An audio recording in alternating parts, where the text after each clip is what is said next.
দ্বিতীয় বিয়ের যে ফায়দা, প্রথম ফায়দা হচ্ছে দেখা গেছে আপনি যখন কাজে যাবেন, যেমন আমি আমারটা দিয়ে বুঝাই, আমি যখন কাজে যাই তখন কিন্তু আমার বড় বউটা একা একা থাকতো। এখন ওরা দুইজন থাকাতে হয়েছে কি, দুইজন মিলে জিলে থাকে, একসাথে কাজ করে, গল্প করে, কাজ করে, দেখা গেছে সময়টা অনেক ভালো কাটে। হ্যাঁ, গল্প করতে করতে তাদের সময় কাটতেছে। তারপরে ধরেন বাজারে যাচ্ছে, দুইজন একসাথে যাচ্ছে, এই একটা ফায়দা। তারপরে আবার দেখা গেছে আমার এক ওয়াইফ অসুস্থ থাকলে আরেক ওয়াইফ সেবা করতেছে। ঠিক আছে, যেমন আমি যদি দোকানে থাকতাম, আমার ওয়াইফ যদি অসুস্থ হয়, দেখা যাচ্ছে ওরা দেখার কেউ নেই। মানুষ এমনও হয়, এমন সময় এমন অসুস্থ হয়ে যায়, ফোনটা ধরে যে বলবে যে হ্যালো তুমি একটু বাসায় আসো, এটা বলারও মানে হুঁশ থাকে না যখন মানুষের অতিরিক্ত অসুস্থ হয়ে যায়। ও থাকার কারণে ও অসুস্থ হইলেও আমার আসতে হয় না, ও ওর সেবা করে, ও ওকে হাসপাতালে নিয়ে যায়। তো এটা একটা পজিটিভ দিক। তারপরে আরো অনেক অনেক পজিটিভ দিক আছে ভাই। আসলে মানুষ ওই একটা রাত্রে যদি স্যাক্রিফাইস করতে পারে, এইখানে অনেক ফায়দা আছে। আর সম্পর্কটা সুন্দরই তো হয়, যত স্যাক্রিফাইস করতে পারবেন, দুজন দুজনের প্রতি যতটা মায়া দেখাইতে পারবেন, সম্পর্ক সুন্দর। আসলে আর সম্পর্কের ভিতরে স্যাক্রিফাইসটা সবচেয়ে বেশি গুরুত্বপূর্ণ। আপনি যদি স্যাক্রিফাইস না করতে পারেন তাইলে পারবেন না। যেমন আমার বড় বউ স্যাক্রিফাইস করে, ওর যেটা ভালো লাগে খারাপ লাগে ওর কাছে শেয়ার করে, ওর যেটা ভালো খারাপ শেয়ার করে, দুইজন দুজনকে মানায় নেওয়ার ট্রাই করে। তারপরে ধরেন আমার একটা বাচ্চা আছে, আমরা যদি কোথাও ঘুরতে যাই, হাঁটতে বেরোই, দেখা যাচ্ছে বাচ্চাটা একবার ও কোলে নিচ্ছে, একবার ও নিচ্ছে, একবার আমি নিচ্ছি। তো তারপরে আমরা রাস্তাতে হাইটা যাচ্ছি, দুইজন মানুষ গেলে একরকম দেখবেন, তিনজন গেলে তখন ওইখানে আরো অনেক মজা লাগে।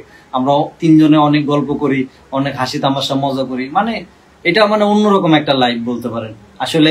কারণ আমি তো 5 বছর আমার ওয়াইফের সাথে সিঙ্গেল লাইফও কাটাইছি। ওই লাইফের মজা একরকম, এই লাইফের মজা আরেক রকম। এই যে আমরা তিনজন একসাথে বসি, আড্ডা দেই, আমরা রান্না করতে গেলে একসাথে যাই, ওইখানে দেখছি একজন রান্না করি আর দুজন ফাইজলামি করি। তো অনেক মানে পজিটিভ দিকের অভাব নাই।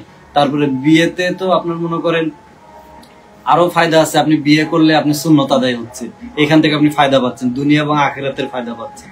এবং দুইজন দুজনকে মানায় নিয়ে নেওয়ার মধ্যে যে একটা ভালো লাগা, একটা ভালোবাসা, এটা অনেক বিশাল কিছু। কারণ ওই যে ওরা দুইজন দুজনকে মানিয়ে নিতে পারছে দেখে কিন্তু ওরা আজকে সুখী। হ্যাঁ, ওরা যে কত পরিমাণ ভালো আছে। এবং দুইজন মানে আমার ওয়াইফও আগে বুঝতো না যে সতীন ঘরে আসলে যে এত ফায়দা হয়, কিন্তু ও এখন নিজেই বলে যে আমি স্যাক্রিফাইস করছি, আমি রাতটুকু স্যাক্রিফাইস করি দেখা দিনটা আমার এত ভালো কাটে, আমার এত ভালো লাগে, আমি এটা বুঝাইতে পারবো না। বরং আমার বড় বউ আরো বলে যে পূর্ণিমা যদি কখনো আমার বাড়ি থেকে বের হয়ে যেতে চায়, তাহলে আমার লাশের উপর দিয়ে যাওয়া লাগে। তাহলে বোঝেন, ও আসাতে ওর যদি লস হইতো, ও কোনোদিন এই কথা বলতো না। অবশ্যই ওর লাভ হয়েছে, ওর ফায়দা হয়েছে। ঠিক আছে, তো ওই যে একটা বন্ধু থাকলে বাড়িতে যেরকম একটা সবসময় আনন্দ উৎসব থাকে, ঠিক আছে, এইরকমটা সবসময় আমাদের ঘরে আনন্দ উৎসব থাকে। আমরা মজা করি, তিনজন কোন একটা বিষয়ে ডিসিশন নিতে আমাদের সুবিধা হয়, আমরা তিনজন মিলে একসাথে বসে ডিসিশন নেই। হ্যাঁ, অনেক আড্ডা হয়, গল্প হয়, বেড়ানো হয়, অনেক মজা হয়। মানে ফায়দার আসলে শেষ নাই।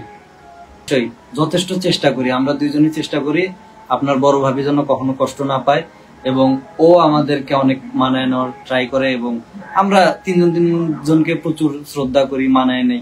এটা আসলে আমাদের ভিতরে আছে দেখে হয়তো সম্পর্কটা এত সুন্দরভাবে চলতেছে, এবং প্লাস আরো দীর্ঘস্থায়ী হওয়ার সম্ভাবনা আছে। কারণ আমরা একজন আরেকজনকে মাইনা চলি এবং চাই কেউ যেন আমাদের দ্বারা কষ্ট না পায়, আমার দ্বারা যেন বড় জন্য কষ্ট না পায়, ছোট জন্য কষ্ট না পায়, আবার ও যেন ওর দ্বারা কষ্ট না পায়। সবাই আমরা এই বিষয়টা খেয়াল রাখি।